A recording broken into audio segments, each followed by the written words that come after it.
बहुत साल पहले की बात है। उत्तर भारत के एक छोटे से गांव में एक बड़ा पीपल का पेड़ था। कहते थे उस पेड़ के नीचे कभी भी रात को कोई नहीं जाता था। गांव वाले डरते थे क्योंकि उन्हें यकीन था कि उस पेड़ पर भूतनी का वास है। उस भूतनी का नाम चंदा था। कहते हैं चंदा एक जमाने में इस गांव की सबसे सुंदर लड़की थी, लेकिन जब उसकी शादी तय हुई, दहेज के कारण ससुराल वालों ने उसे जहर दे दिया। चंदा की मौत तो हो गई, लेकिन उसकी आत्मा को शांति नहीं मिली।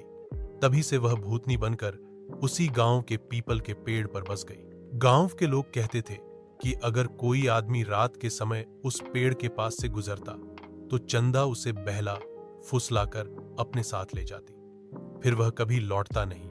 एक दिन गांव में एक नया स्कूल मास्टर आया।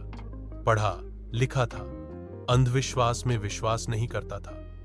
गांव वालों ने उसे चेताया, लेकिन उसने सबको हंसकर टाल दिया। एक रात मास्टर साहब देर से गांव लौट रहे थे और उसी पेड़ के पास से गुजरे। वहां एक सुंदर युवती सफेद साड़ी में खड़ी थी।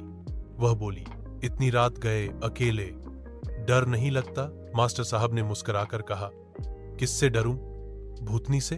वह युवती मुस्कुराई, लेकिन जब वह मुस्कान धीरे धीरे बदलकर एक डरावने रूप में बदली, मास्टर साहब समझ गए यह वही चंदा है। उस रात के बाद मास्टर साहब को बुखार हो गया और वह गांव छोड़कर कभी वापस नहीं आए। गांव वाले आज भी कहते हैं, जो चंदा को हल्के में लेता है वो कभी लौटकर नहीं आता।